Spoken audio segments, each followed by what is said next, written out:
Okay, so just to check audio levels, I think you're on vacation this week. You got any special plans of what you do with your time? No, I used it to catch up on some student needs.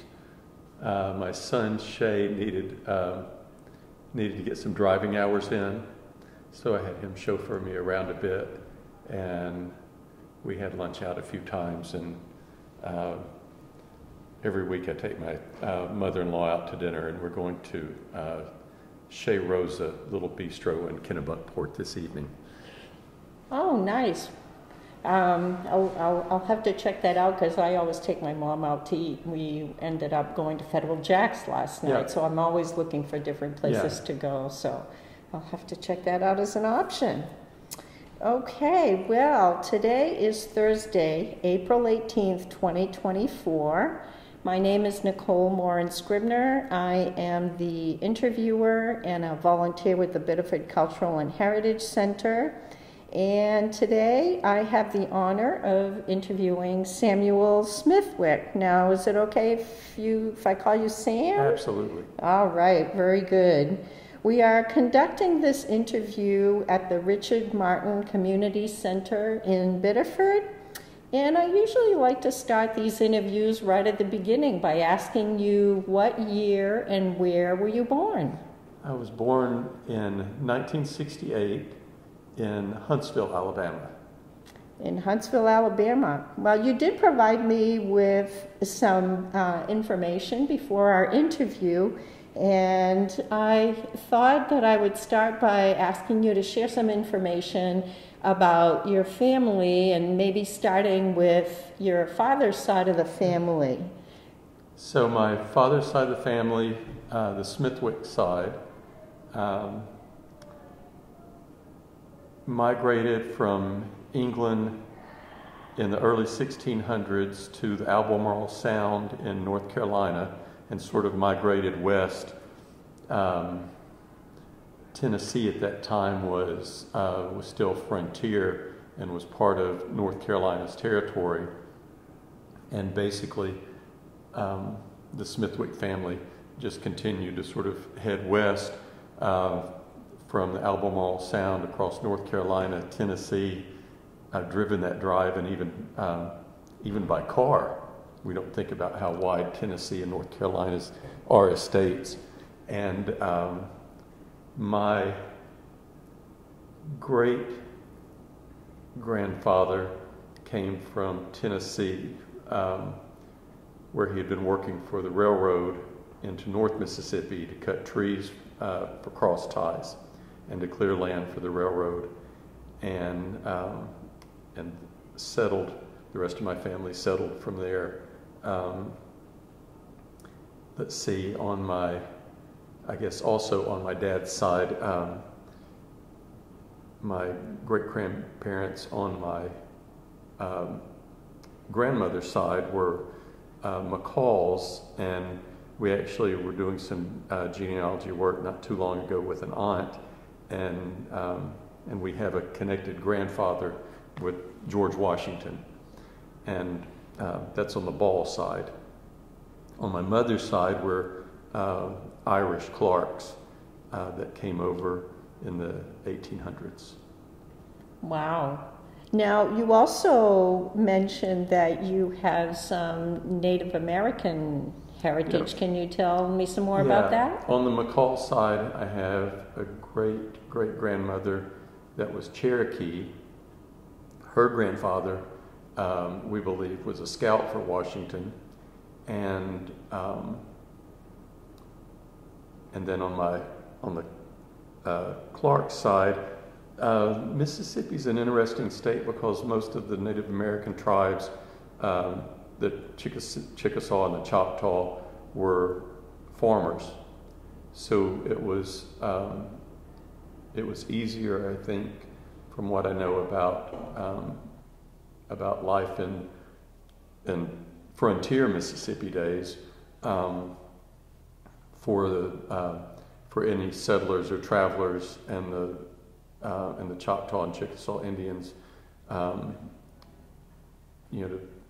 marry and create homesteads. and there's still a huge population there. But those three, the Cherokee, Chickasaw, and Choctaw ancestry, have been pretty important in our family. So with that kind of an interesting, diverse background, so what was growing up like? Well, we grew up in northwestern Mississippi, which is called the Hill Country, geographically different from the rest of the Delta, has a little bit of a different culture, but grew up working a farm. Typically, growing up, we had 30 plus head of cattle. We also ran a sawmill for years and years, and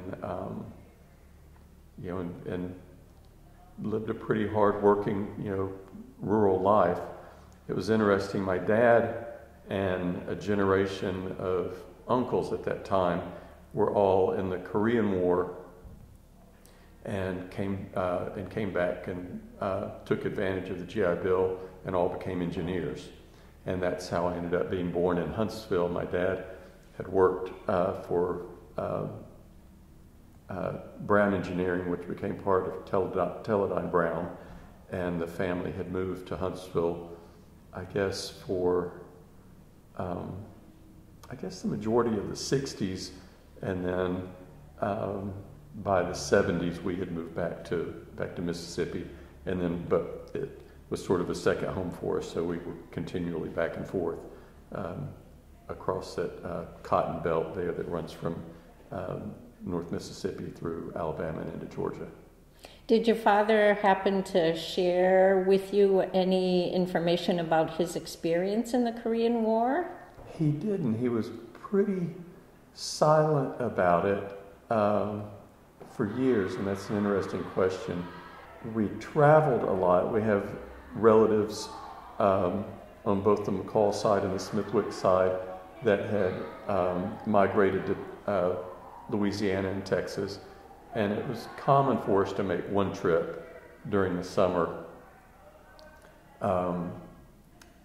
And from time to time, Dad would tell me about being stationed for basic training in San Diego, and if he had a few days off, he would hitchhike back to Mississippi. Which today we don't think of that being possible and or safe, but the way he described it, it was pretty commonplace back then. You'd jump in a truck with a driver that was crossing country and could use the company, and a cheap way to travel back and forth on short notice. And when we did travel, if there was a drawbridge, we would go out of the way to stop and wait for it. And if we were traveling, anytime we were around a port, a river port, lake port, up in the Midwest or on the coast, we always made sure that we got some time in and around ships. And I can remember once in the port of Mobile in Alabama, my dad taking me on a German cargo ship, and it seemed like we were really in the belly of the whale. I didn't know where I was, what time of day it was, and just like I said, any time that we could be sort of, I guess, in a naval nautical surrounding my dad wanted to be, but didn't really talk much about it. And it was interesting. We had taken a trip to Virginia, Norfolk, Virginia. My dad was stationed or served on the Princeton, an aircraft carrier in Korea, and there was a reunion for that carrier, and we took a long trip. Driving a few days, we stopped and saw friends and family along the way. And by the time we got there to our destination, we didn't last long, it was really emotional for him. I think he kept so many things bottled up inside, and even if I'd ask him, where his, I remember once I wanted a pea coat, and I was like, Dad, where's your pea coat from the Navy? I'd appreciate that. And he said, son, I put everything in a duffel bag and asked your grandmother to take care of it for me. He said, I just wanted, to put it behind me and get on with life. And once I stopped in to visit on the farm, this would have been maybe, I don't know, 20 some odd years ago, and I think it was the American Legion magazine was sitting on my space on the couch when I came in, and I sat down and asked Dad what it was, and he said, just pick it up and read it, son. And my dad had been the mechanic for the only fighting ace in the Korean War. At that time, I think a Corsair still flying a prop plane, and there was an article about him. And of course, this is the first I really had ever heard much about it, and I'm a history major and thought about writing, being a journalist myself. So I'm just busy soaking all this in, and I look over and my dad was very emotional in tears because he had just never taken the time to reflect, So when he was forced that day, to think back, it was I guess an emotional experience for him. Wow, it must have been emotional for you too. Oh yeah. Yeah, wow. Powerful stuff. So in addition to, you took trips as a family, can you think of any other memories or traditions that were part of your childhood? Yeah, well, growing up in a farming family, just like here in Maine, you're pretty conservative about the kind of life the way you live life. For example, you never throw a gallon jug away because it's got some use to it. My dad was an amazing cook and joked sometimes, I think, that he wished he would have been a short order cook, and breakfast was his favorite meal of the day. And sometimes I felt like I was the only kid, or we were the only kids that showed up to school with a full belly. It was common for Dad to make, sausage, bacon, gravy, biscuits, eggs, just a full table in the morning. But then it was time to go to work. And I can remember once I think I was in the 3rd grade, it was a Saturday morning, I was excited about the weekend, and Dad walked in and turned the television off, and I said, Dad, I was just about to watch a wrestling program. And he said, no, it's time to go to work, son. And that was definitely the tradition in our family. Study hard through the week. My dad being an engineer, he was quite astute at mathematics, and wanted to make sure that all of his children got a good education. My great-grandmother was a teacher that had graduated from Blue Mountain Women's College, and actually was initially working for my great-grandfather. His wife had passed away, and he needed a teacher for his 3 daughters. And she took that position, and they were later married. So education played a big role in my family. My grandmother, we called Mother Sally, was not a historian, but loved history, loved travel. Any time in my family when we, aside from the drawbridges and the boats, anytime we traveled, we had to stop at the local library and get out the microfiche and do some family history. Look at the phone book, see if there were other relatives that we may not have known about that lived in the towns that we were traveling through. And we did that. That was, that was a big part of our life up until the internet and DNA swabs and Ancestry.com. Once I got frustrated with the sort of dead end that we kept running into, this Smithwick ancestor that most everyone in the country, and there aren't a whole lot of Smithwicks, connected to, came from England, I think around 1624, and Hugh Smithwick. And we couldn't get any further back than that. Of course, when down south, when you try to start doing genealogy work, you run into a lot of, town halls and libraries that before or after or during the Civil War, had burned down. And so you'd run into, a lot of strange situations trying to do that work.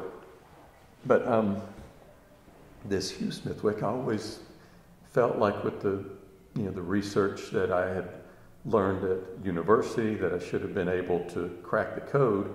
And one day I got frustrated it was actually on April break like it is here.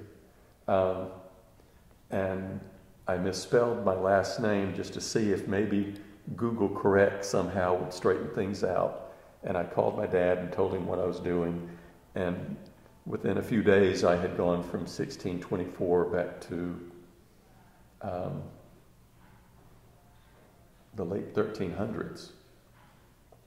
And once in Elizabethton, North Carolina, I was at the cemetery where Hugh was buried, and I didn't know that his father, Charles, was in the same cemetery because he spelled his name with an E instead of an I. And just sort of amazing, how you can spend so much time and then the technology takes over and answers all of those questions much faster than you could do it driving town to town, visiting libraries all over the place. Well, that must have been really fascinating to finally find him. Yeah, to share that with my dad and his two sisters, other relatives that that had been in the same situation for years and years, to finally sort of be able, like I said, to crack the code and be able to look on paper and see who you were and where you came from. Yeah. Now, before we move on, I want to make sure I get it on record. So can you tell me your father's name?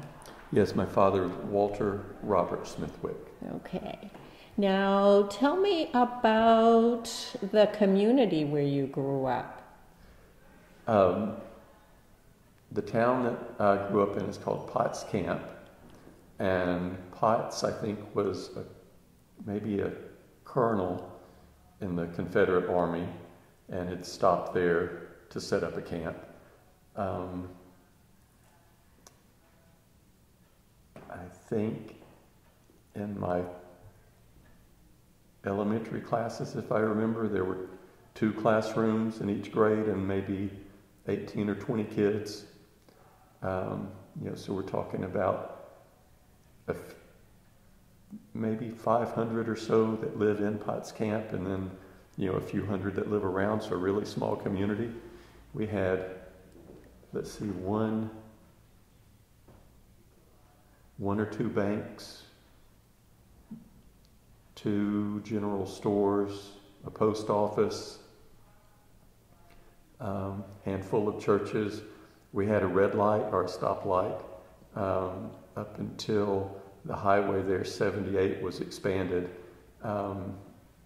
into an interstate, and then we lost our red light, which didn't help the economy any. But yeah, really small town. It was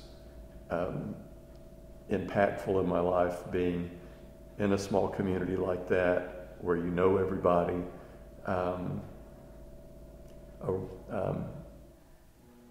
Railroad running south to north came through town, and it would stop to load up with grain and hilly country, so a lot of timber products, but not as much agriculture as the rest of the Delta is known for. So the train would stop a few times a day, load up, either going north or coming south. I remember seeing, young men jump on the train to take it up north to find work. The 70s was, rough economy. The price of fuel had gone up. There was a lot of unemployment. There was a lot of music, a lot of gospel music, a lot of blues music, a lot of country music in our area, in our lives. So that certainly had an impact on, on my interest in music. I started playing at a young age, and continue to be involved in music now. As soon as I got an opportunity, traveling I think was in my blood, and I remember meeting my dad in Memphis one night for dinner before I was headed out west, and somebody asked me recently how my dad handled me traveling like that, and I remember before I left him that night, he said, "Son, I don't know why you have to do this, but I'll support you. It's obvious that it's something that you are going to have to finish," And he was always really supportive, and it wasn't easy, I'm sure, having a kid traveling around the United States in a van, and sometimes not hearing from me, before cell phones, not hearing from me for weeks and weeks. Yeah, I definitely want to pursue that a little bit more as we go along, for sure, because that's obviously a fascinating part of your life experience. Any special memories about what it was like going to school when you were in that small community? Yeah, it was interesting, and I think geographically, because of the way our area, the hill country in Mississippi, has a unique, separate culture from the rest of the area, and I don't want to whitewash it by any means, because there were certainly plenty of things that I saw and plenty of things I heard of that are disturbing. I remember the first day I went to school back in Potts Camp. I had been, after my dad had moved back, I'd stayed in Huntsville for maybe 2 years and went to school there, and he picked me up one day and said we were moving back to the farm, and I was really excited about that. But that first day at school was eye-opening. I didn't think, being from Huntsville, Alabama, now granted at the time because of the Space and Rocket Center, there's a Army base that was sort of built out at the same time, Redstone Arsenal, where there's been a lot of cutting-edge technology developed there. But it was still a small town, sort of, I'm sure some relations between Huntsville and Maine, probably because it was a cotton town. So a lot of textile, I'm sure from there would have made its way into New England mills. But I didn't think about it as necessarily being a big city or myself being a city boy. But when I went back to Potts Camp, I certainly was perceived that way. And it was a rainy day, and we had gone out for recess. Again, I was in the second grade, and for some reason, I remember being dressed in all white and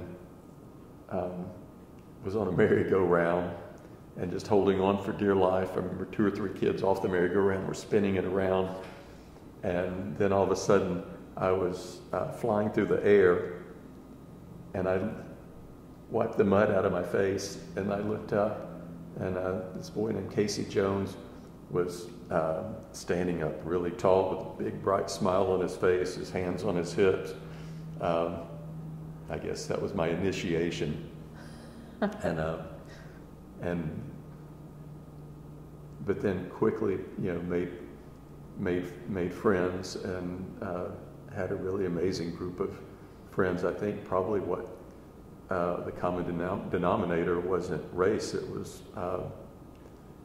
probably economics. We were all poor kids and all had fairly smart parents. So you probably wouldn't have been able to pick us out of a crowd based on what we looked like, but our test scores were pretty good. and that opened a lot of doors, and I've seen that in rural Mississippi. I've seen it in Maine. The power that a good education can have on a family that may not have had the most going for it, for years and years, and sometimes for generations. But a good education can definitely change things for a family. Mm-hmm. So was it a pretty mixed community? I'd say mixed in our little town, but a lot of towns that you would visit in that area, even today, it's interesting for me to find myself in Maine because I was used to being in communities where white Americans were in the extreme minority sometimes, and that becomes normal for you. And then when you're not there, in those demographic situations, you don't feel normal. So being in a state that oftentimes is as predominantly white as Maine,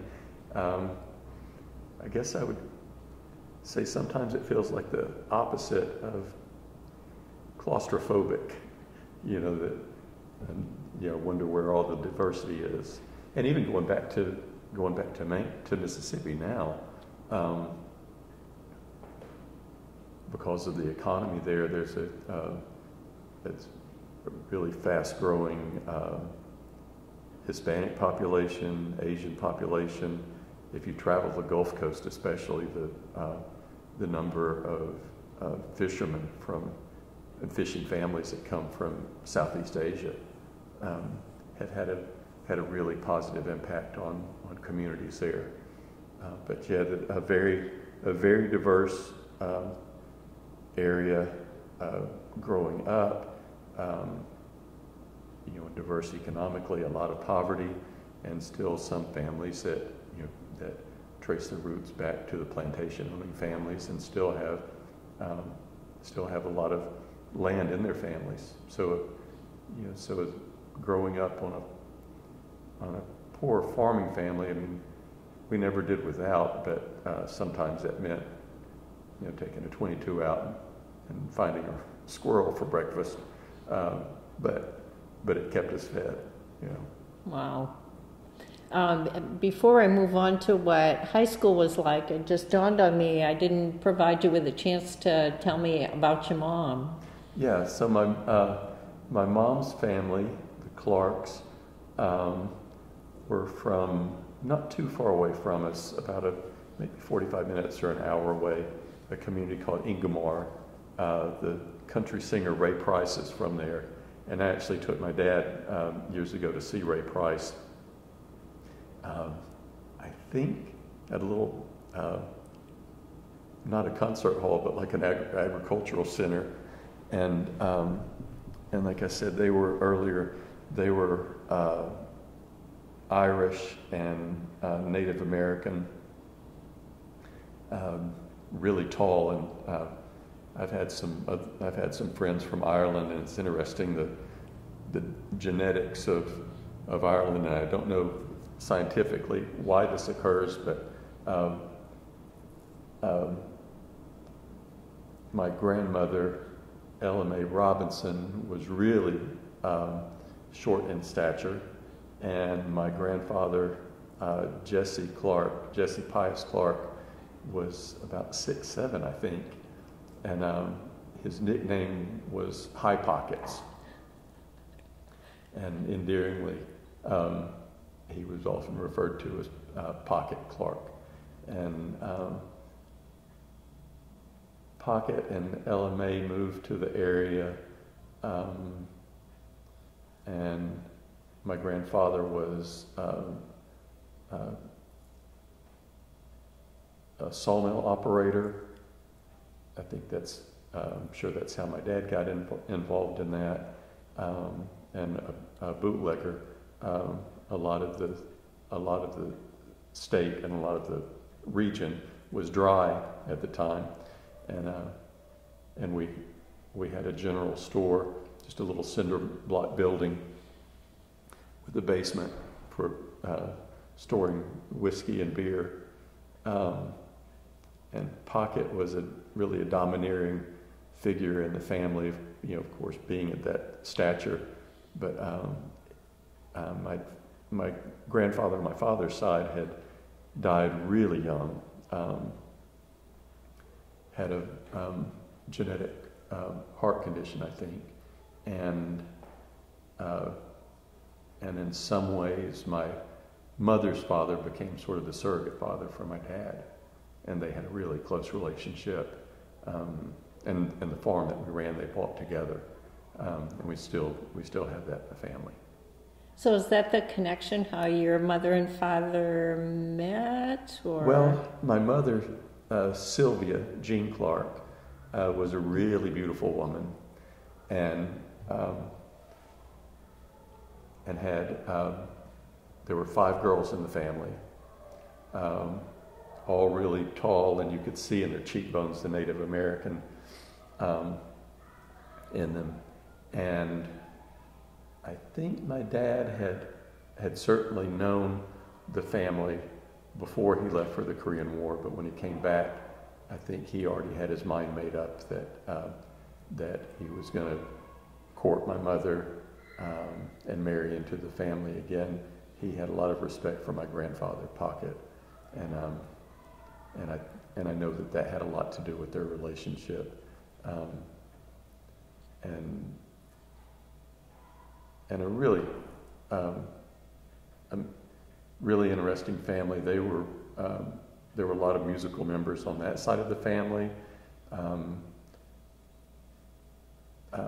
Pocket had one brother that worked for the railroad, several sisters that, as far as I remember, all of them were nurses in Memphis, and all really tall, dark-haired, high cheekbone women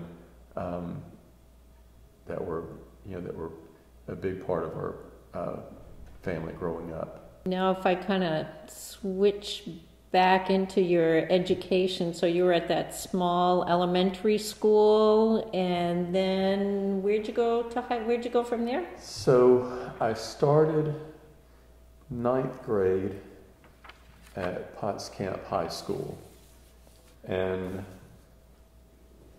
again, really rural. In the 9th grade, the girls had to take home ec, and the boys had to take shop, where you learned how to do a little of everything: wiring, plumbing, welding, any skills you'd need to, that you would need to have, some, I guess, experience with working on a farming in a farming community, mechanics and the like. And one afternoon, Tim, my ag instructor, held me back, and he said, you're a pretty smart kid, and farmers around here are just going to inherit bank loans from their parents. And he said, I know your mom still lives in Huntsville, and you might want to consider the options of moving to Huntsville and finishing high school. And a few things of that obviously were exciting, and I was a small kid and had my fair share of bullying, and I think in a bigger city you can get away from the bullies at least, or find new ones. You don't have to keep dealing with the same ones. And then moving from a small town to a bigger city, Huntsville, I think, at the time was probably about 150, 175,000, so a fair size, town. And I told my dad one day that I wanted to move to Huntsville and see what potential, improvements in my education I might find there.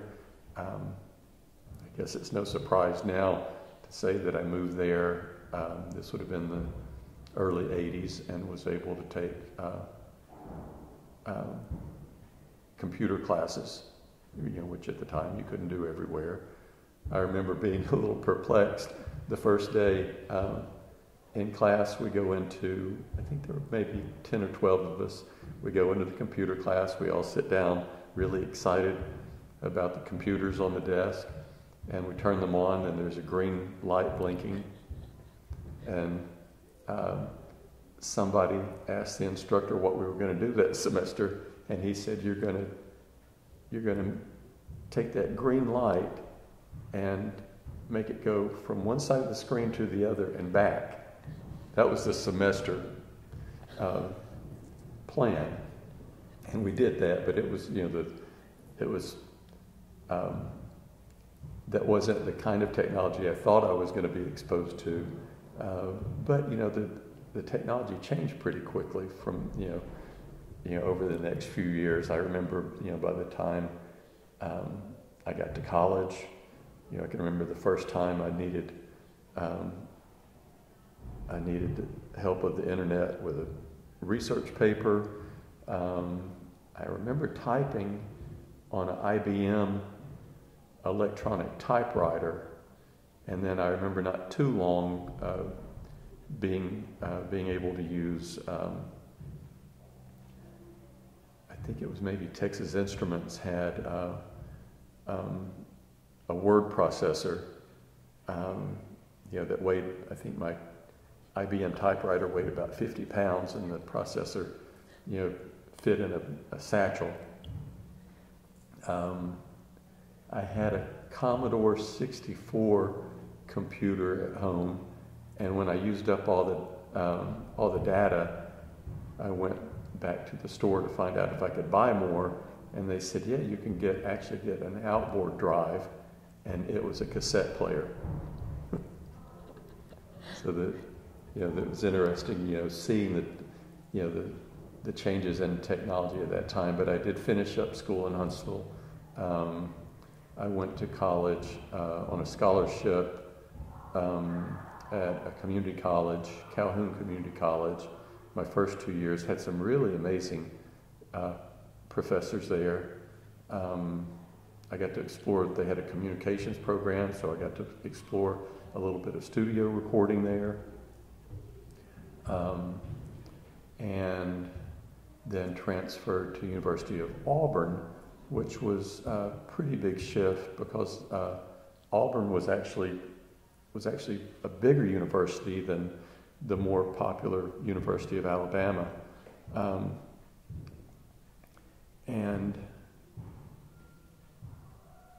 And studied history and literature there for 4 years, and had a really amazing experience. I'm still friends with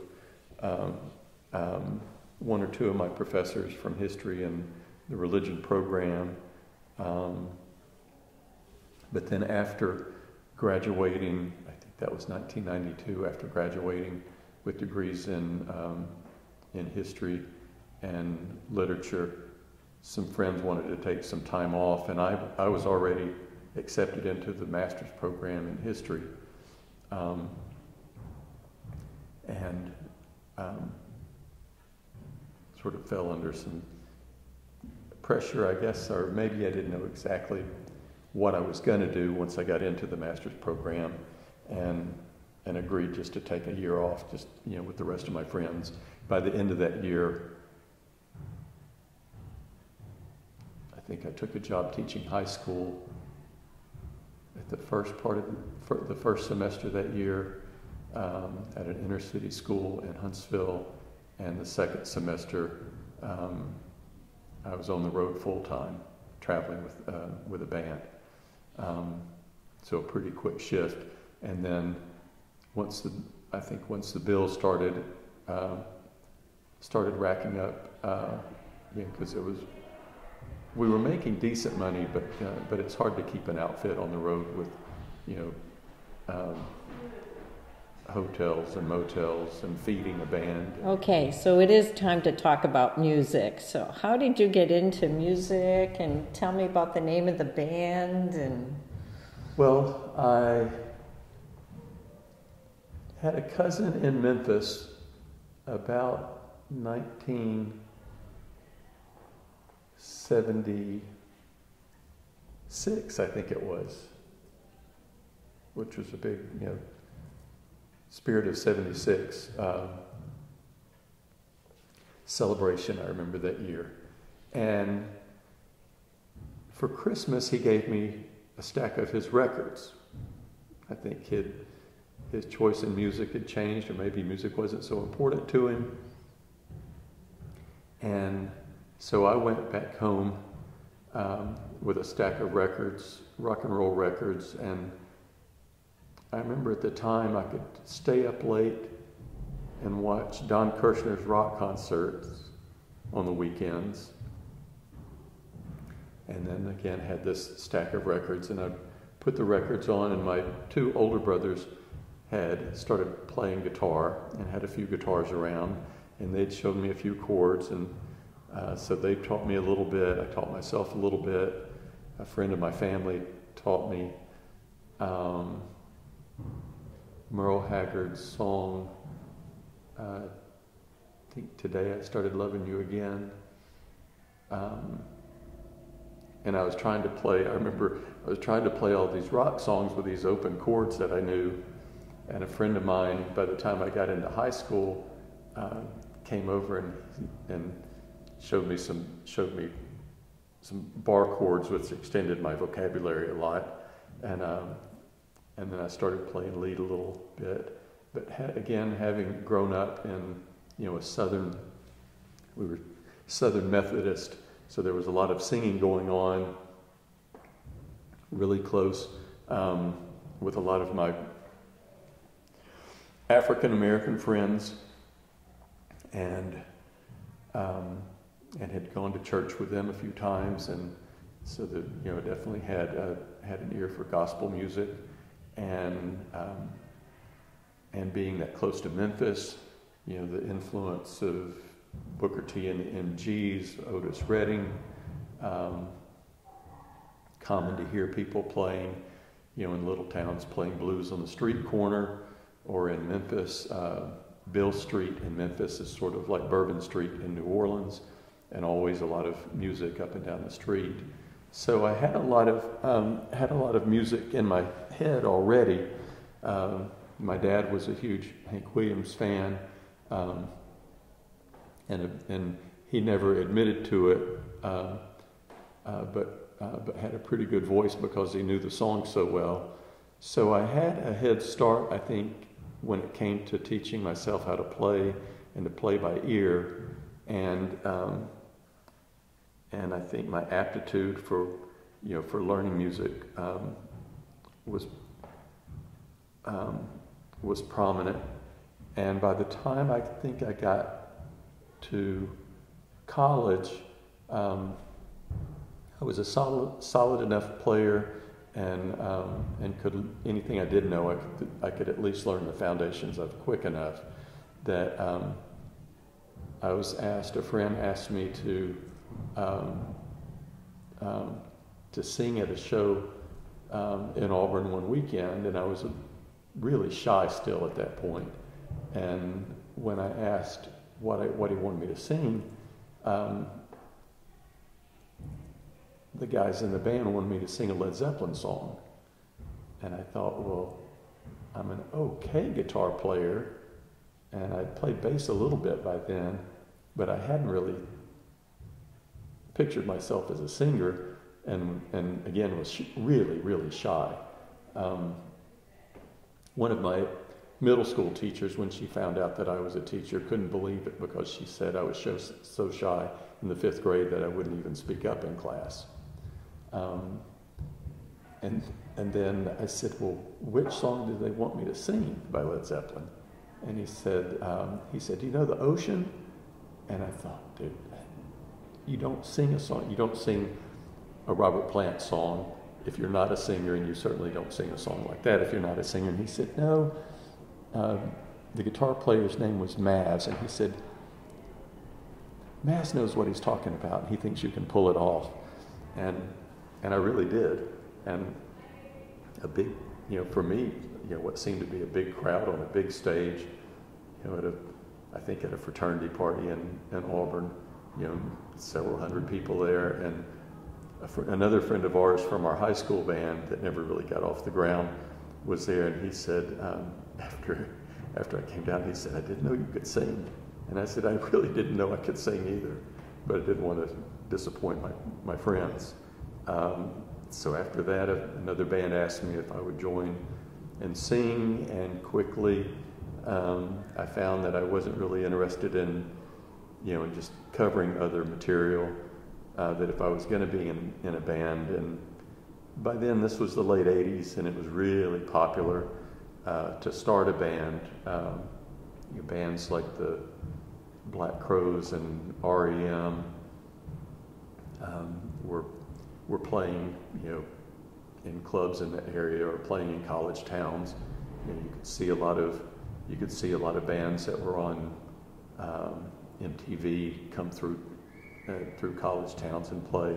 So I think it was really part of the time that if you were going to play, it was acceptable and encouraged to write your own music. And so I made friends that were interested in exploring music and exploring writing music, and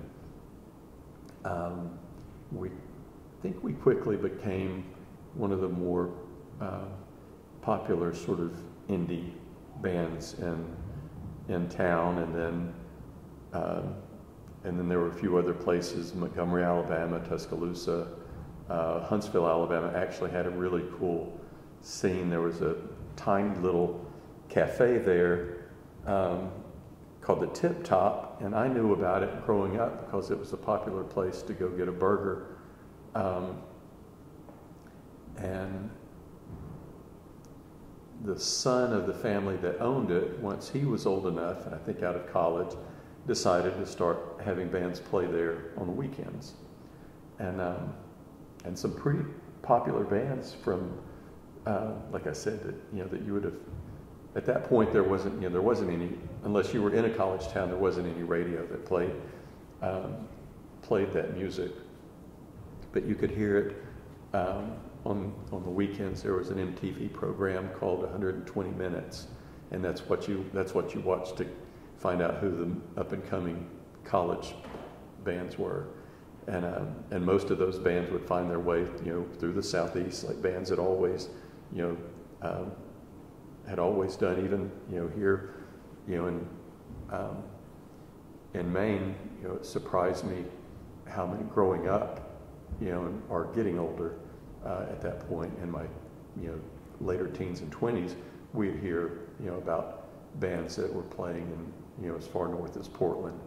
And I can remember the first time I played in New York and thinking about places like the Mid-East Cafe in Boston that I'd heard of, and I can't remember the name of a club or two in Portland from that era, but I remember how far I drove to get to New York City, and then looking at the map and seeing how much further I'd drive, 6 or 7 more hours to get to Boston, and then another hour or two to get to Portland, and thinking how distant that landscape was. But that got me started in music there, like I said, in the late 80s, early 90s, and then again by the time I got into 93, it was easy at that time to start a band. We were playing 4, 5, 6 nights a week, you know, making a few $100s a night. I think I booked a job opening up for the Ramones in San Francisco, and it was, I remember getting off the phone and then thinking, okay, now I've got to get to San Francisco. But that's sort of how touring bands operate. You get a gig somewhere, and then you just try to fill in as many spots as you can on the way. So you had no manager; you had to do it no, yourself. I was the sort of the lead singer, songwriter, tour guide, manager. Sort of did everything, and not that I was the best at it, because it was all, you know, new territory. But you know, it's just exciting to be able to do something like that, to travel.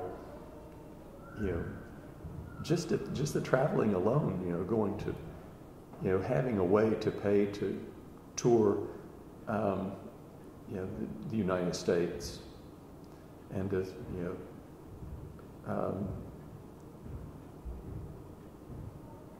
And even if you weren't playing music, sometimes the detours were the greatest things, you know, experiences. I remember I wasn't prepared for crossing the Mississippi River and finding out how few and far between gas stations were. And a friend of mine that, a drummer but didn't play in the band, but wanted to be part of the outfit and was really good at merchandise, came along with us. We called him Robbie Knievel. And when we were mapping out that leg of the tour, he said, can we go to Grand Canyon? And I said, well, we've got time, we might as well. And I was driving that night, an old Ford van, and about 4 o'clock in the morning, the engine starts to chug, and I realized that we were out of gas, and I just put it in neutral and coasted into, I think it was the only gas station outside of the Grand Canyon National Park. And one of the guys woke up and said, what are we going to do? And I said, we're going to go back to sleep and wait for the gas station to open. My dad had taught me how to cut it to the last few ounces, I guess, of gasoline, and then how to maneuver in neutral to do that. It wasn't the first experience I had or the last, but yeah, that got me into traveling. I started a band called Smithwick Machine. That was sort of, I think, sort of a joke of a name. Didn't plan on starting a band at that point, but I wanted to get together with some friends back in Auburn, and there was a pretty cool rock outfit called the John Spencer Blues Explosion. And I thought, well, I'll just sort of, you know, play off of that. And again, we just wanted to get together. Some guys that I'd played with in college, and I wanted to get back together and sort of have a reunion, but not recreate what we had done. So we just, we threw a couple of songs together that we could just jam on, and then when I realized that it had sparked something, you know, musically and stylistically, I just shortened the name to Smithwick Machine, and I think I continued traveling under that moniker for years and years, full-time and part-time, up until, I would say, at least until about 2002, and during that time, I'd taken work with a small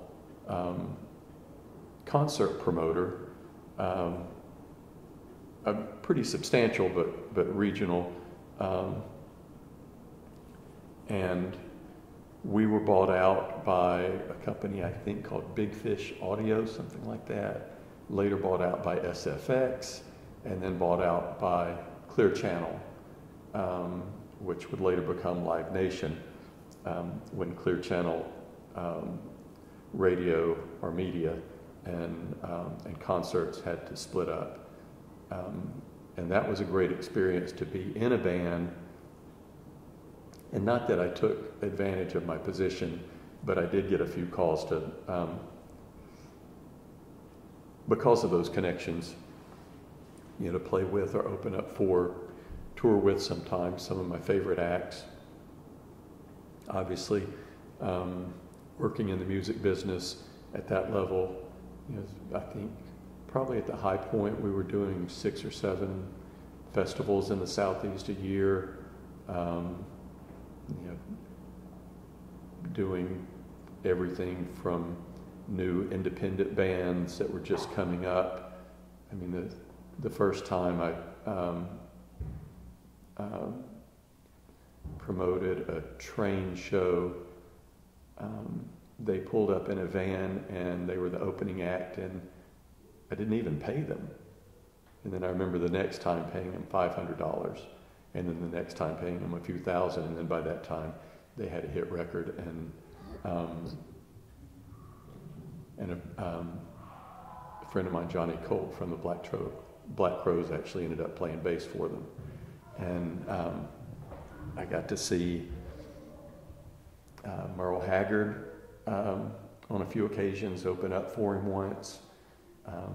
Got to sit on the stage with him while he was playing because the flashes from the cameras were bothering him.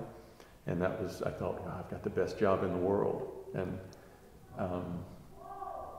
all this was a way, again, I wasn't necessarily looking for connections in music. I was really just trying to do something that I had some experience with and pay for my music. At that time, I think my music habit, being a traveling musician. And but I did have some interesting experiences.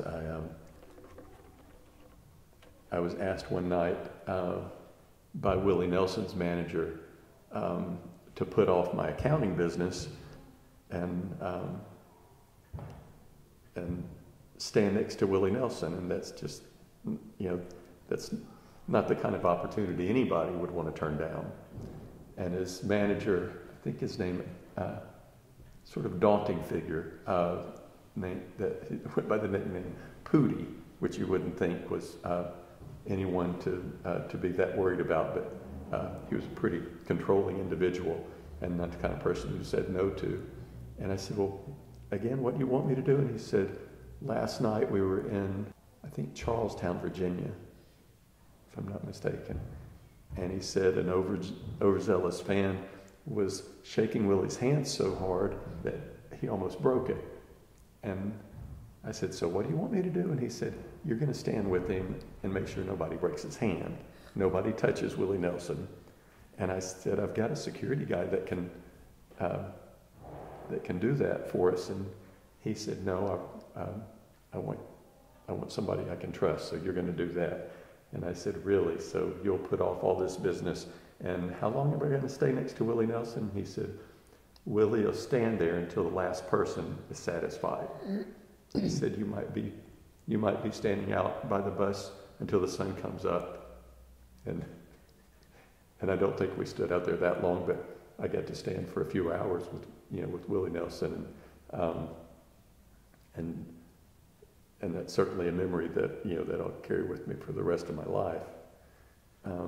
But had some, I had some amazing opportunities meeting people in in towns that I was playing or just stopped in. I think it's sort of, as a literature fan also, knowing how a lot of storytelling and narrative begins that way, just by getting out and exploring America. So I've had my fair share of experiences and close calls and special moments, over the years. So one of the things that you, a little bit earlier on, you alluded to is what kind of a reaction you got from your family. It's like, hey, our son just graduated from college, and now what's he going to do? Yeah, so again, my dad just, knew that from the time that we spent together, he knew how important music was to me. And he had done a great deal of traveling himself, and I think I think he was at a point in his life, I was the baby in the family, so my mom and dad both had already gone through the routine with 3 children where you try to control everything and realize you can't. So I certainly had special treatment being the baby in the family, and it was easier, certainly easier for me growing up than my siblings had it, and they too treated me like baby brother. So, the parents and the siblings took it easier on me than, I know than they bullied each other a lot more than they did me. I got tickled a lot. That was the extent of most of it. But I also had 3 amazing, watchful babysitters, and my mom was a big music fan as well. And so I think they knew that it was just something that was very natural, for me, and a natural progression for me. And if I needed help, they were happy to help me out. And I think they also knew that, growing up in our family, we're all pretty positive individuals, and pretty level-headed, although I could make a list of things that I wish I wouldn't have done, that luckily turned out okay, that could have turned out wrong, in the wrong place at the wrong time, and in the right place at the right time as well. And they knew that everybody in our family were hard workers, and that's something that I've tried to instill in my children, my students, that if you've got a positive attitude and the ability, and I do see it as a gift, if you're humble enough to take the next job available and hardworking enough to earn your way, then for me, I was able, if I did get in a fix, I was able to work my way out of it. So I think my parents knew that I was the kind of individual that could take care of business and could take care of myself, take care of others, and that they could have confidence that I was going to be okay. So speaking about being in a fix, when I do these interviews, I like to shed some light on some of the things we take for granted today that didn't exist back then, that added some additional challenges. Like, I think you alluded to, it's not like you had a cell phone, so your parents could say, "Where are you?" Yeah,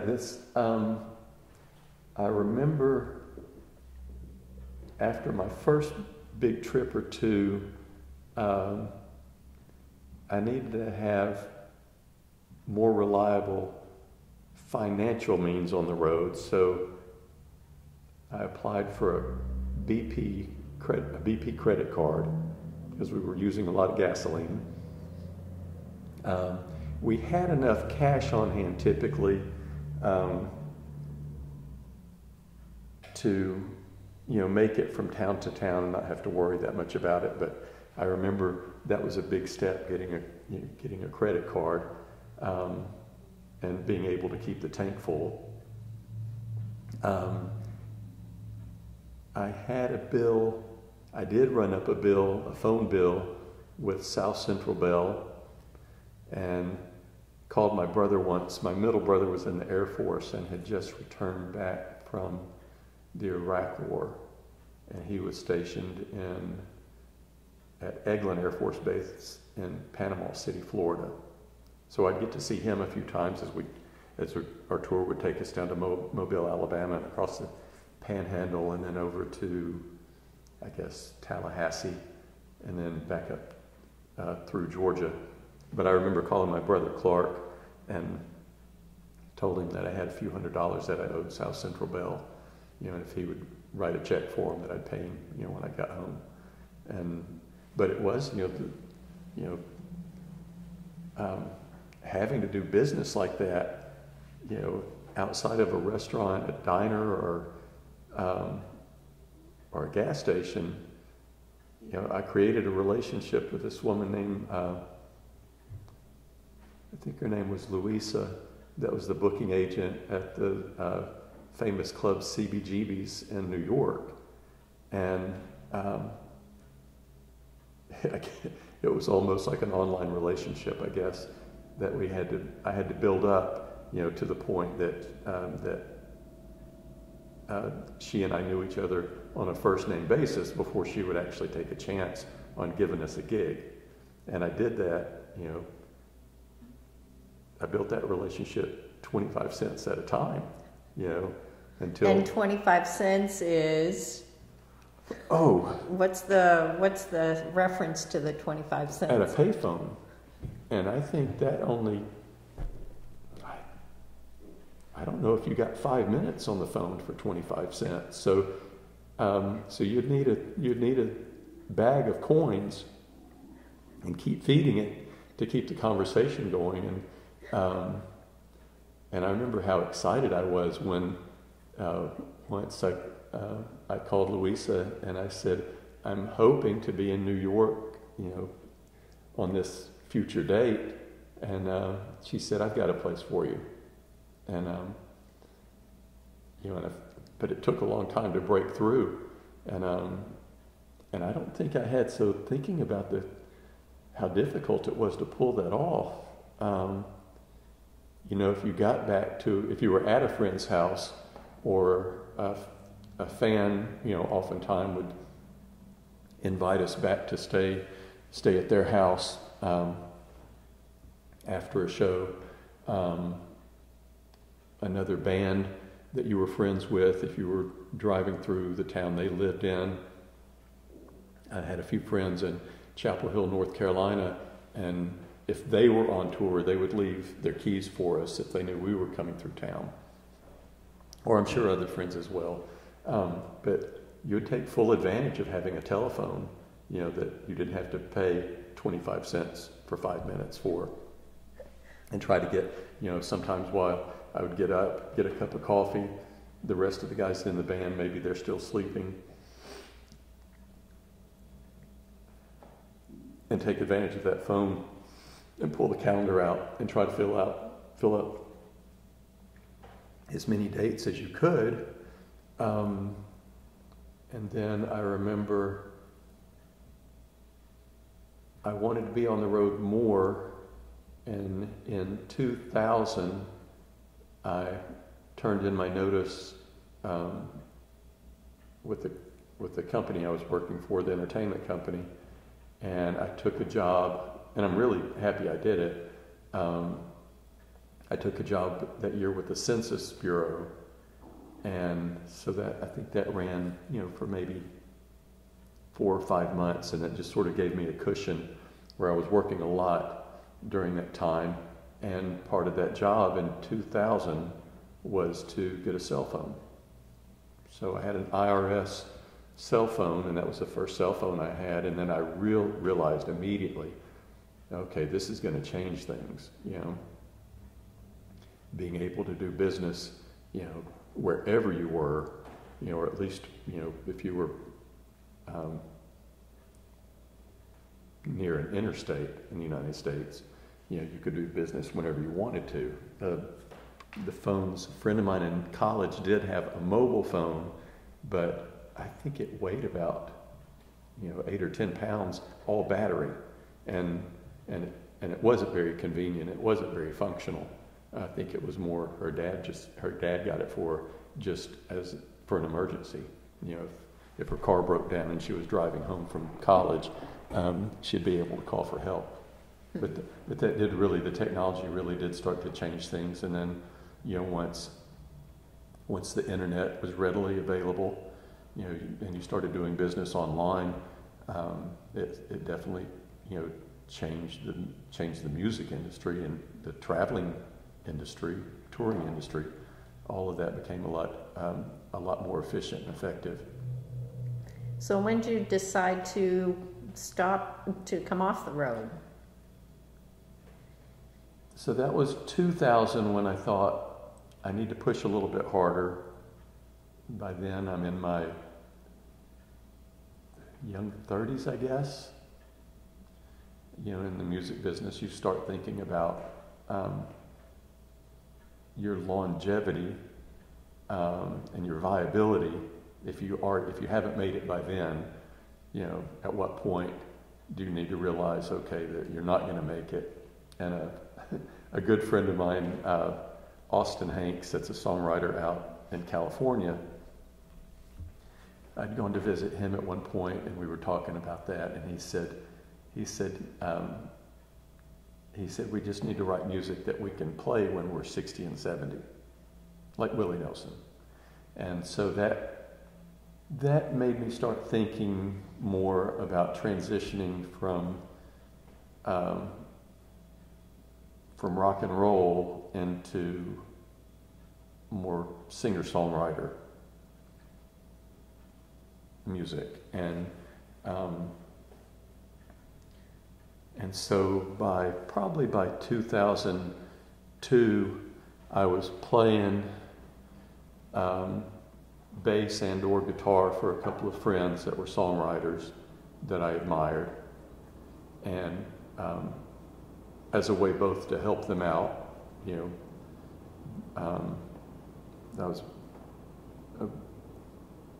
I think I was a positive influence on stage and in rehearsals, and I've always felt like I'm a pretty good cheerleader for individuals that I'm involved with, and so they got a solid guitar player, bass player out of the deal, and I got to watch two guys that were several years more advanced than I was in the songwriting aspect, and I had written enough rock and roll songs, but I knew that I wanted to do something more authentic and meaningful, and and something that I could play with an acoustic guitar on a street corner or in a living room, as well as in a studio or on stage. So about 2002, I started to take that more seriously, and I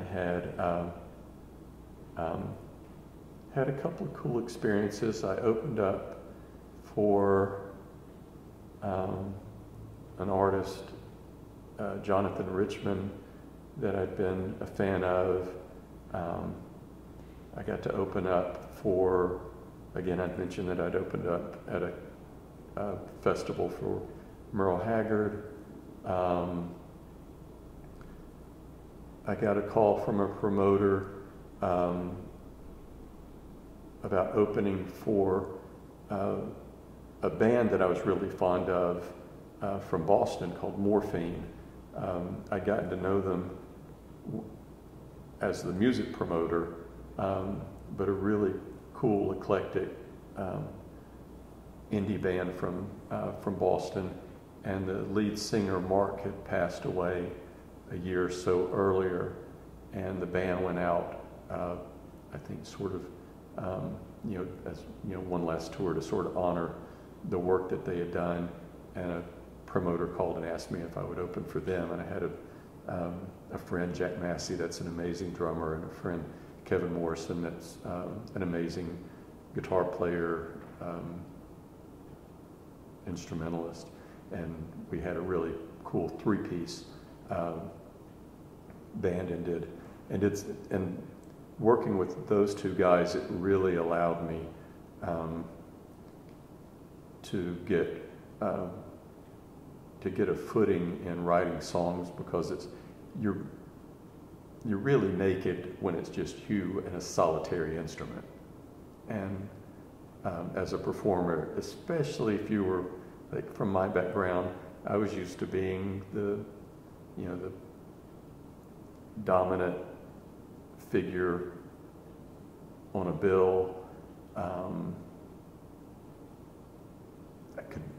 I could easily be the loudest person in the room, either vocally or on guitar. I had a height advantage oftentimes, so a lot of things worked my way. And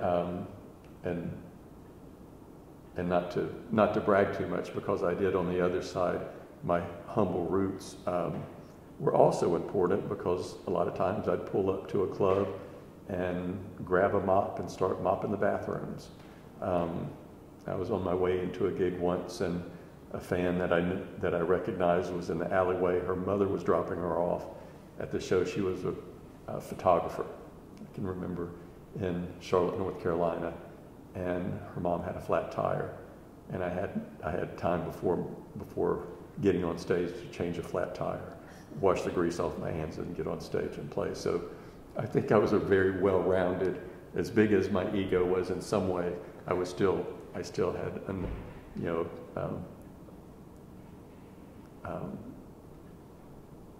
I guess even better than Clark Kent and Superman sometimes. I was a lot more mechanically inclined than Clark Kent. But having those two friends, and so I would play acoustic guitar or just sing, and my friend Jack Massey, a really amazing drummer percussionist that could fill up a lot of space and really ambient when needed. And then my friend Kevin played baritone guitar or electric lap steel, and that was just enough, for me to fill up the space and allow me not to feel so isolated in writing music that could be more emotional and more emotive, more storytelling, narrative based, and bare your soul a little bit more. And I remember for years when that series of albums that Johnny Cash came out with, where Nashville had all sort of dropped him, and Rick Rubin, a producer, had invited him to come out to Hollywood and just make acoustic music, just for the first part by himself. I think Tom Petty's band and some other players ended up providing some other instruments, but the majority of it was just acoustic guitar and Johnny Cash singing. And I wasn't Johnny Cash, but I knew that was the way to authentically channel the feelings that you have and tell the stories that you were lucky enough to experience. And that's an interesting aspect of songwriting as well. But when there's a story there, whether it's your story or a story that I think you can at least retell, I think it's really important to think about that, how to be as humble and honest and authentic as you can in that process. Well, I feel like I'm going to jump over a couple of really important chapters, but the question I've been dying to ask you is, so how do you end up in Biddeford with all of that? Well, this is almost like a song, I guess, lyric.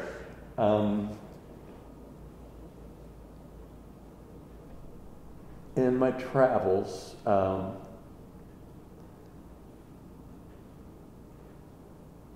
I was able to meet a lot of amazing people, some amazing friends. I mentioned Merle Haggard and Willie Nelson. I got to hang out with Johnny Johnson, the piano player that played with Chuck Berry, and we talked about how much he loved onions and soul food. And I thought, I'm spending time with the guy that played piano for Chuck Berry, king of rock and roll, and made a lot of lifelong friends and met some really amazing women, and in Charlotte, I met a beautiful girl who was actually in Charlotte because her family had migrated down from Montreal following the textile industry. So the narrative is already leaning to Maine. And we met each other, I'm sure, a few times just at shows and parties, and certainly didn't have a relationship, never really got past conversations. But several years passed by, and we ran into each other in South Carolina at a mutual friend's wedding. And she walked in, and just an absolutely gorgeous girl, and made me a little bit nervous. And over the course of that weekend, we really connected. And she, at that point, had graduated from college, I think, moved to San Francisco, and then moved to Kennebunk, because her older sister, who was also from Montreal, also graduated school in Charlotte, North Carolina, and I think went to college in Massachusetts, and then got married, and younger sister was going to go help her with, I guess at that point, 3 babies. So we see each other, and a few weeks goes by, we're on the phone a lot, and I was traveling a lot, and wasn't happy living out of a suitcase. And by that point, I wasn't playing as much live music as I had before, so there wasn't that level of excitement. So even if I knew what I was doing one week in Orlando, Florida, or New Orleans, Louisiana, or Birmingham, Alabama, or Atlanta, Georgia, or Nashville, Tennessee, I knew that what I was doing there was just helping to pay for my music habit back on stage or in the studio somewhere. So I'd sort of lost that excitement and enthusiasm, and I started traveling. Instead of traveling back to Mississippi to see my parents or friends in Atlanta, I started traveling to Maine. And then I would go back to work for a week or 2 weeks, and then come back for a few days or a few weeks. And once we were on the way down to Agunquit for lunch, and it was a rainy day, and we pulled over on the side of the road, and the waves were lapping up over the seawall, and I just thought, you know what, instead of trying to figure out where we could relocate, maybe this is where we're supposed to be. And so I moved up here, I think that was around 2004, so roughly 20 years ago, I think. And after traveling and living here for a while, decided, well, I can cut the traveling out. And then I started, I thought about staying in the entertainment business. House of Blues in Boston was hiring a manager, and I think by that time they were owned by the same company, Live Nation, that I'd worked for. And Little Miss Saigon was playing in Portland, and I called the union up and actually went to Portland and worked as a stagehand on Little Miss Saigon and maybe 1 or 2 other shows there. And then a friend of mine said, well, you got a degree in history and literature, and you did some teaching. Have you thought about teaching again? And I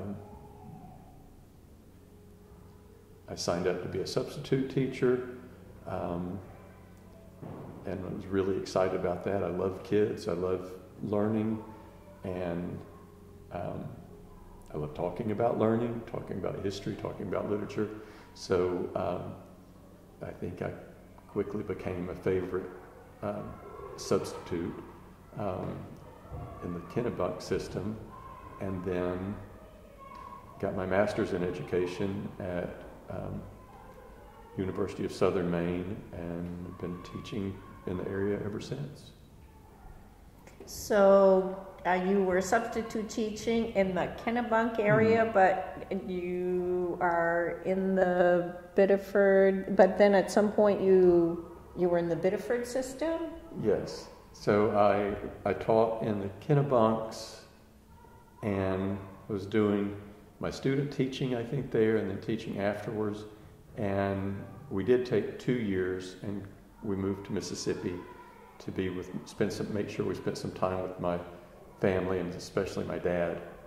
While the kids were small enough, I wanted to make sure that they had more memories about my grandparents than I had about their grandparents than I had about my grandparents.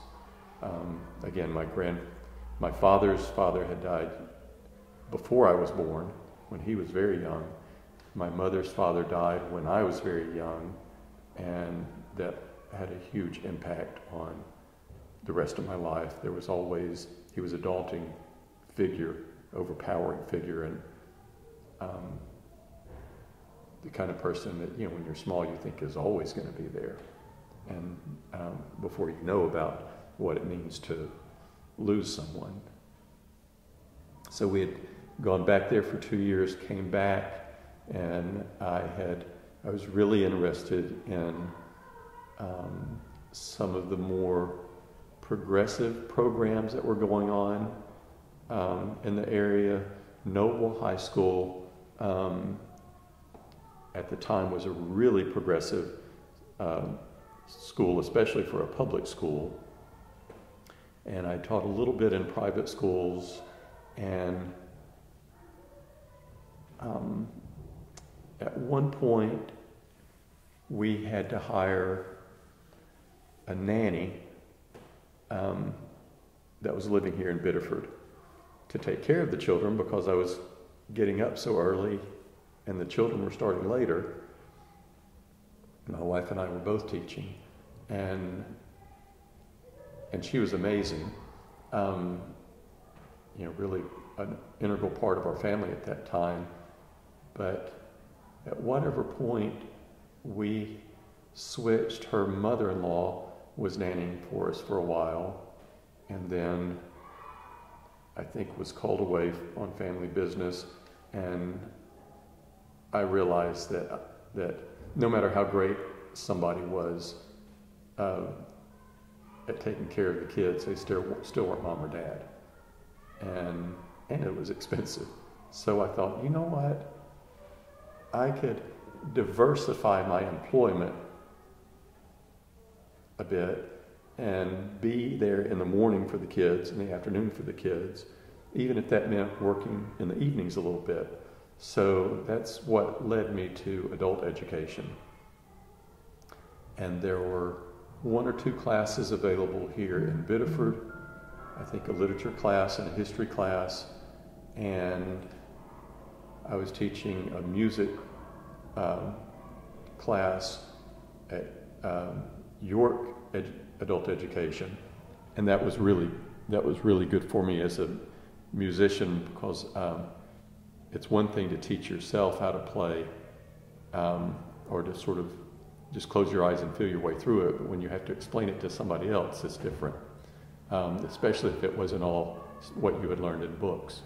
And so that was really cool. And about the same time, an acquaintance was going through a difficult time with her husband, and asked if I would take over some nights playing live music for her. And that was really good timing. Again, really good time as a musician. And I just sort of had this new schedule that allowed me to be there and be more present with my kids when they were, in elementary school, I guess. And then as they grew, schedules, start to evolve, and I could take on more responsibility. And as someone was retiring here at Biddeford Adult Education with the English language program, the student advisor and the director asked me if I would consider taking over the English language program.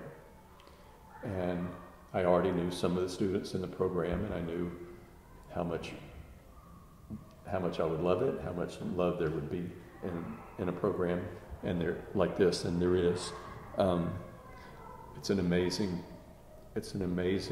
program for learning about other people and other cultures, meeting other people, being exposed to their cultures. A lot of times I would tell people that asked me about my teaching in middle schools or high schools and a superintendent asked me, he said, "How are you going to know if you're successful?" And I said, "When that kid graduates from college." And he said, "I don't think anybody else is going to want to wait that long to find out if your methods are that successful." And I said, "That's okay. That's where I'm grounded."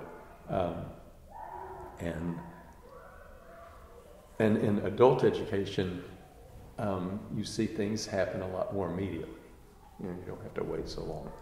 Whether you're working with individuals that have had a difficult time in the public school system for a million different reasons, possibilities, but need that one extra person, or in our case, we're lucky to provide a handful of people that give a lot of positive support and can be patient enough to wait for that person and all of the different factors in their life to come together for that just right moment when they can take an advantage of that extra class or extra few classes or extra support or extra guidance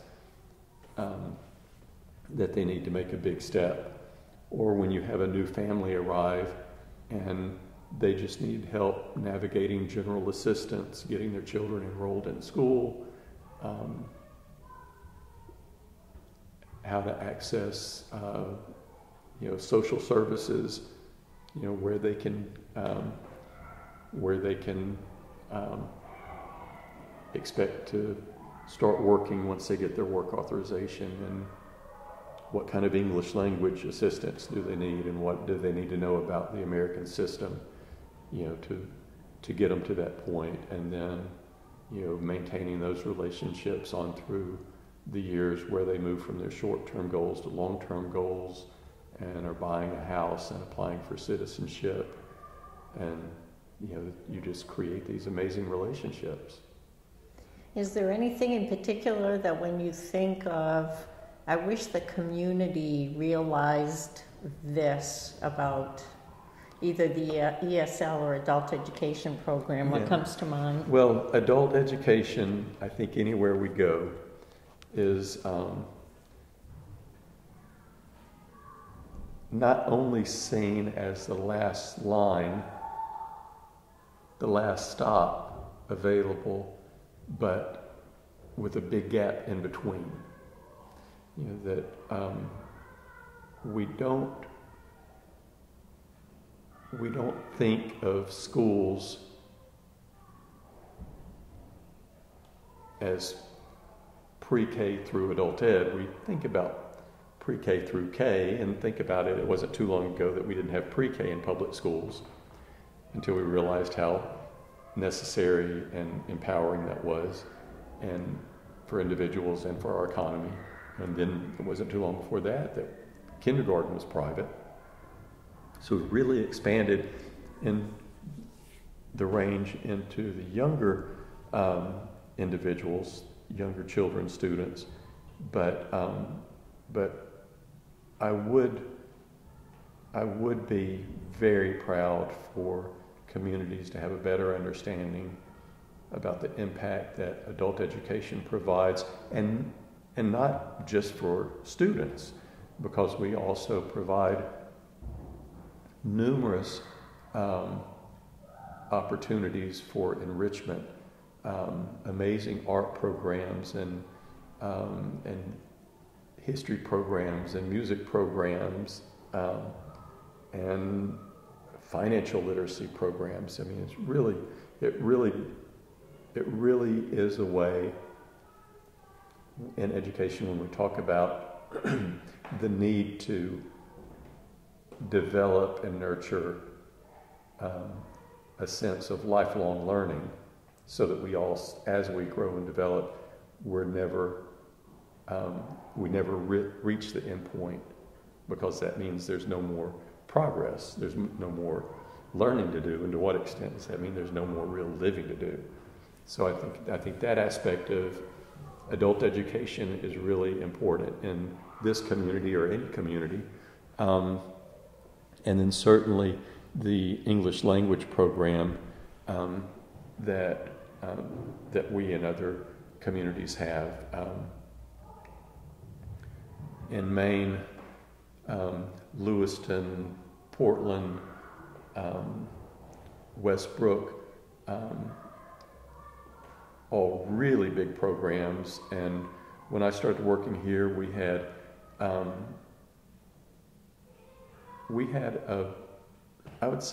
a small but really impactful, positive program. And it was about that time that the numbers of refugees and asylum seekers in the Biddeford area started to increase.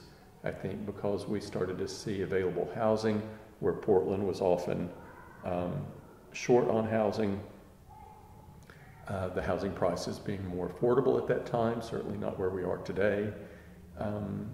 And then I started to see that because of some of the services and access to housing, available housing, and to good jobs, I think Biddeford started actually attracting individuals that maybe had been in Portland for a while and heard about opportunities here. So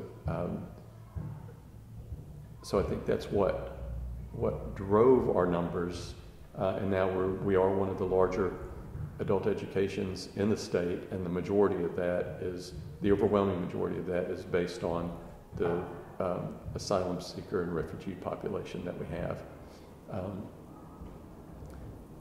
And I know that that's a benefit to our community.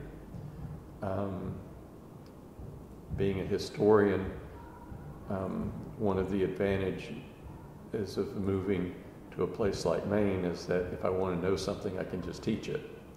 So I had a couple of classes on Maine history really to help me figure it out myself. And when you start looking at the history of Maine in a couple of different ways, you start to realize how important it is to understand the time that we're in now, embracing a new wave of new Mainers into our community, the way that can help accentuate and maybe even shore up some of our French-speaking heritage in a mill town that relied completely, at least initially, on workers coming down from Quebec, and then later on when workers arrived from Ireland, and as that population grows older, and we know that our children and our grandchildren aren't always going to maintain our traditions, that we have, new families from Burundi and Rwanda and Congo DRC and Brazzaville, even more recently, students coming from Haiti, speaking French. Also coming from, unfortunately coming from a history where economically we didn't have very much diversity. So if you ran a clothing shop or a food truck, your clientele were all working at the mill. So the disaster, that took place economically, and again, a lot of that because we didn't have a diverse economy. So that when the mill started to close down, there weren't other industries there to absorb those workers, nor the size of government to come in and support that. Well, now we have a really diverse workforce, and not only because we have people that may have been engineers for Chevron in Angola, or doctors and lawyers from other countries, from Afghanistan or Iraq, that we've also created a name for ourselves as a younger city and in an aging state. When people decide to come to Biddeford to eat dinner because of our booming, restaurant scene, that's pretty impactful. And I think a lot of that just goes hand in hand with, with a community that's rebranding itself, revitalizing itself, redesigning itself. That younger people from New York and Boston, moved here, and and are embracing the diversity our community has and the opportunity that diversity provides. The number of restaurants and shops that we have opening up, and the number knowing of restaurants and shops that we're going to have open up because we have such a diverse population now, not just a labor pool for the textile industry.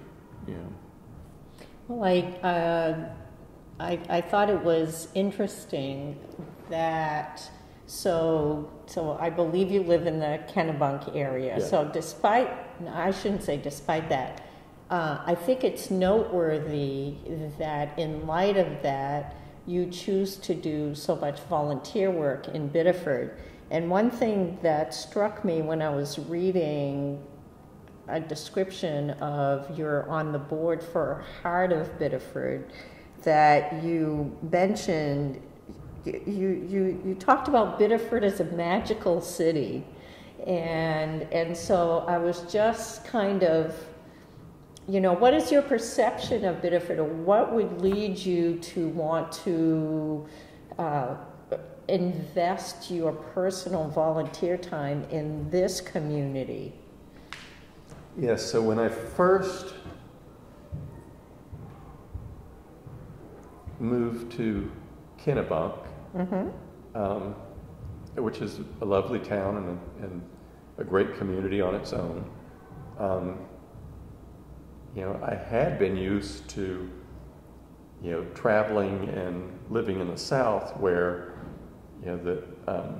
where there was some diversity in food culture, and we've got some great restaurants in Kennebunk. But when I found out that there was an Indian restaurant in Biddeford, I knew that at least once every few weeks I'd want to be there. Then I found out that there was a Vietnamese restaurant in Biddeford, and I wanted to be there. And as I started to explore Biddeford more and become fascinated with its history and culture, because when you see the kind of devastation economically that you see, if you're a feeling, sensitive individual, I think that that sort of love that you create and then hope that you create for the underdog becomes a power in itself. And I remember looking back 20 years ago at the mill building and that beautiful architecture and how empty it was. And I remember thinking that at the time, standing back behind where Run of the Mill was, there were just a few county offices, I think, back there. And I was waiting for my stepson to come out of an appointment, and just looking across the river and just thinking, how could this amazing structure not be full of industry and creativity and life? And now it is. And just over the years, working with people who, in their own family narrative, had suffered a loss,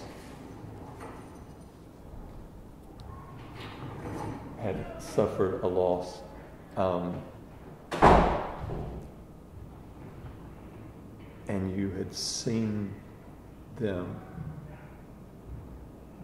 due to a lot of patience and perseverance and determination and luck and maybe some support at just the right time, were able to start to transcend some of that legacy that they had inherited, going back to their parents, their great-grandparents and great-grandparents. And to see a community start to grow and strengthen itself, unify itself, to see support services and organizations start to network and create a web that allowed positive things to happen, and not happen and fail, but happen and take root. And city government that's willing to try new things and work with outside organizations and communities here to develop more programs and systems that provide development and sustainability. Then once we have those programs in place, and just all of these people and organizations and entities working together, have been inspiring, and it's hard not to fall in love and to be willing to invest your time and devote yourself into such a powerful community with this much potential. When I have the opportunity to work in Biddeford High School a few afternoons a week, we have 10 or more Central African custodians working there. And as part of a way to make this a successful venture, the superintendent, the district realized that we need another layer of support, language support, to help along with this. And it's great to work with those individuals, and they're doing great work. They're hardworking, they're extremely industrious individuals, dependable individuals, but also I get to see this sort of panoply of kids from different cultures in the hallways, and it's a different climate in the hallway now than it was 10 years ago or 20 years ago. It's positive, it's exciting, it's hopeful, and I think that's what we see in our business community, that there are people willing to take chances because they know this is the kind of community where you can take a chance on something new. The community will support you. I mean, my son once on the way to dinner said, "Dad, you're the only person that chooses the restaurant by which restaurant needs help." And of course I get the reward of amazing food, but I think it's important for us to think about our community that way, and I know we do, that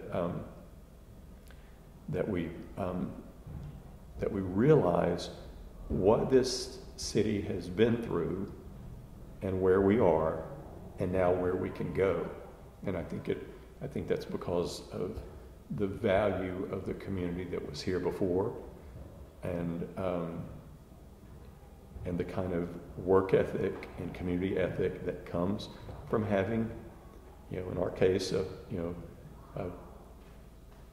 Franco-Irish, Greek,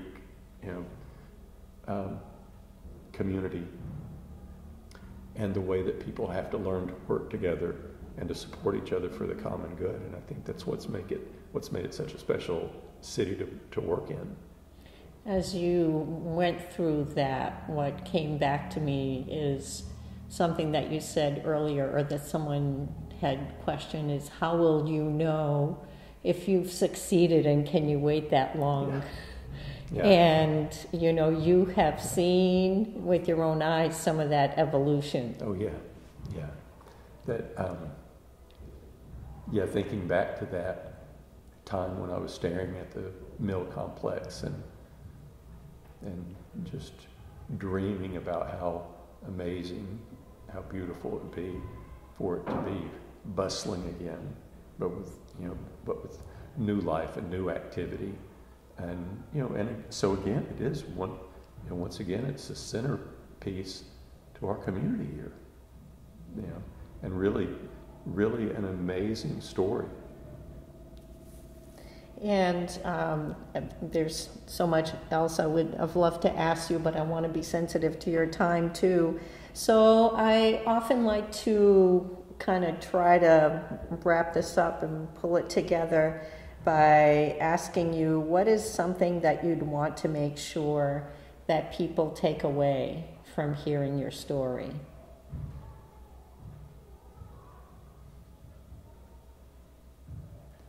I think probably the most important things that I try to instill to my children, students, and colleagues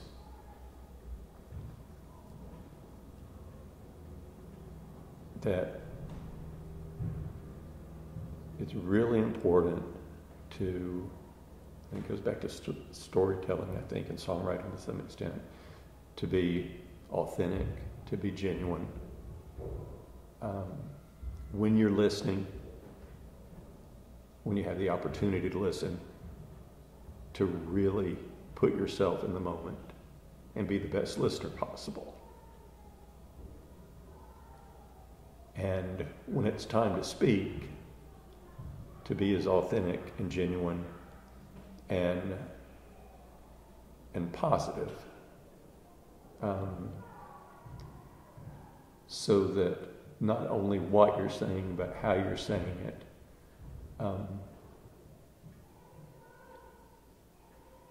can help propel someone or something, some group, to do what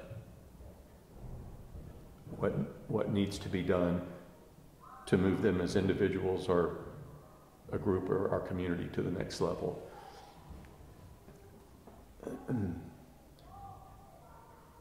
And I think that that we in Biddeford have developed that, and it's an organic thing. It's a living, sort of a living thing, and like learning,